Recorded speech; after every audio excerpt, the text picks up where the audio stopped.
स्वागत है आप सभी को the fragrant flower blooms with dignity के एपिसोड नंबर 13 में। पिछले एपिसोड में रेंतारो वागुरी को प्रपोज कर दिया था, पर उसामे वहाँ पर अचानक से आ जाने की वजह से वागुरी अपनी जवाब उसे नहीं दे पाई थी और रेंतारो काफी ज्यादा परेशान होता है कि आखिर वागुरी उसकी इस बातों से क्या सोच रही होगी। इसलिए वो सब कुछ सुलझाने के लिए वागुरी को फोन करता है और आगे ये दोनों आपस में बात करके ये डिसाइड करते हैं कि वो दोनों समर फेस्टिवल में मिलेंगे। देन अगले सीन में समर फेस्टिवल के दिन रेंतारो वागुरी का इंतजार कर रहा था, तभी यहाँ पर वागुरी आती है। पर ये दोनों एक दूसरे को देखकर काफी नर्वस होते हैं और क्या बात करे कुछ समझ नहीं पा रहे होते। इसलिए वागुरी रेंतारो को कहती है मुझे भूख लग रहा है, चलो कुछ खा लेते हैं। देन ये दोनों साथ में मिलकर समर फेस्टिवल में खाना पीना करते हैं, घूमने लगते हैं और काफी एंजॉय करते हैं। और यहाँ पर शूटिंग गेम में रेंतारो काफी आसानी से जीत जाता है और गेम में मिला बनी को वो वागुरी को दे देता है। देन काफी ज्यादा घूमने की वजह से ये दोनों एक जगह पर आकर आराम करने के लिए बैठ जाते हैं। इन दोनों के बीच में करीबी काफी ज्यादा ही बढ़ रही थी, लेकिन तभी इन दोनों के बीच में सिचुएशन थोड़ी सी ऑकवर्ड हो जाती है। रेंतारो के लिए ये करना काफी ज्यादा मुश्किल है, लेकिन उसे सच्चाई का सामना करना ही पड़ेगा। आगे वो वागुरी को बता देता है कि वो उसे पसंद करता है। शायद ये बात उसे पहले ही रियलाइज हो चुका था, पर वो ये सोचकर वागुरी को ये बात बता नहीं पा रहा था कि इससे वागुरी का रिएक्शन कैसा होगा। और वैसे भी उसके लिए हमेशा वागुरी के मुस्कुराते हुए चेहरे को देखना ही काफी था। लेकिन धीरे धीरे रेंतारो के दिल में वागुरी के लिए फीलिंग्स बढ़ने लगी। वो नहीं चाहता था कि वागुरी के साथ बिताए गए पल कभी खत्म हो।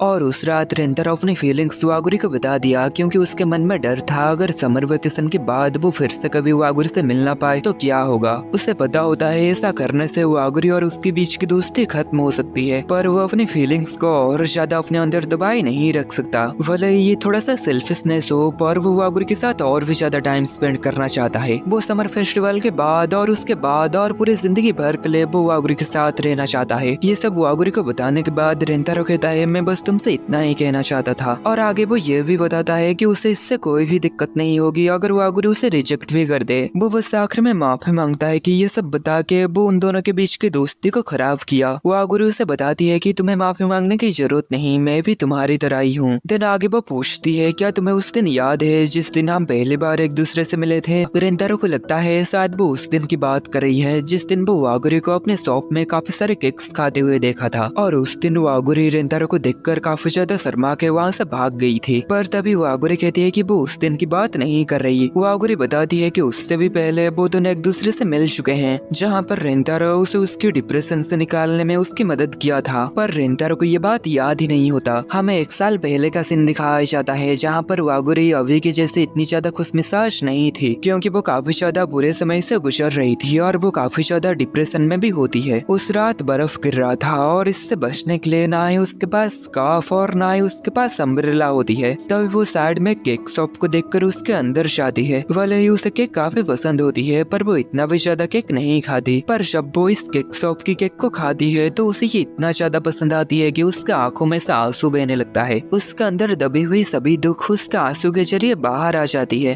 तभी प्रेजेंट में वागुरी बताती है और तुम मुझे ऐसे रोते हुए देखकर मुझे दिलासा देने के लिए आए थे। और रेंतारो इस पर काफी ज्यादा हड़बड़ाने लगता है, क्योंकि उसे ये बात याद नहीं होता। आगे वागुरी उसे बताती है कि भले ही वो दोनों तब स्ट्रेंजर्स थे, लेकिन तब रेंतारो उसे काफी ज्यादा मोटिवेट किया। रेंतारो उस समय वागुरी का साथ दिया जब वागुरी काफी ज्यादा मुश्किल समय से गुजर रही थी। और उस दिन रेंतारो की मोटिवेशन से वागुरी भी काफी ज्यादा खुश थी। और आगे वो बताती है कि शायद तुम्हें वो दिन याद नहीं होगा, क्योंकि मेरे जगह अगर और कोई भी होता तभी भी तुम उसके साथ वैसा ही बात करते, क्योंकि तुम काफी ज्यादा अच्छे आदमी हो। पर वागुरी के लिए वो दिन इतना ज्यादा खास था कि वो उसे कभी भी नहीं भूल सकती। आगे वागुरी कहती है कि तुम मुझे बताए थे कि तुम नहीं चाहते कि हम दोनों की मिलने की वजह से मेरे स्कूल की तरफ से मुझे कोई परेशानी हो, पर मुझे इससे कोई फर्क नहीं पड़ता कि हमारे स्कूल वाले इस बारे में क्या सोचते हैं। दिन आगे वो कहती है क्योंकि मैं भी तुमसे प्यार करती हूँ। तब हमें एक फ्लैशबैक का सीन दिखाया जाता है। पहले तो वागुरी अपने मेकअप के ऊपर इतना ध्यान नहीं देती थी, पर रेंतारो से मिलने के बाद वो अच्छे से मेकअप करने लगी, ढंग के कपड़े पहनने लगी और पहले से काफी ज्यादा खुश रहने लगी। और वो ये सब इसलिए करती थी क्योंकि वो रेंतारो को देखना चाहती थी, उसके साथ मिलना चाहती थी। इसलिए ही वो रोजाना उनके शॉप में जाया करती थी ताकि वो रेंतारो को देख सके। और केक खाना तो उसके वहाँ पर आने का सिर्फ एक बहाना था। उसे रेंतारो का नाम तक नहीं पता था। उसे लगता था कि रेंतारो शायद इस दुकान में काम करता है। वो हमेशा रेंतारो की तरफ देखकर यही चाहती थी कि काश रेंतारो किसी दिन उसे नोटिस कर ले, क्योंकि हमेशा उसके ऑर्डर लेने के लिए रेंतारो की मॉम ही होती थी, जिस वजह से वो कभी भी रेंतारो से बात भी नहीं कर पाती थी। इसलिए कि उम्मीद में कि कभी रेंतारो के साथ बात हो पाए, वो रेगुलर इस दुकान में आती रहती थी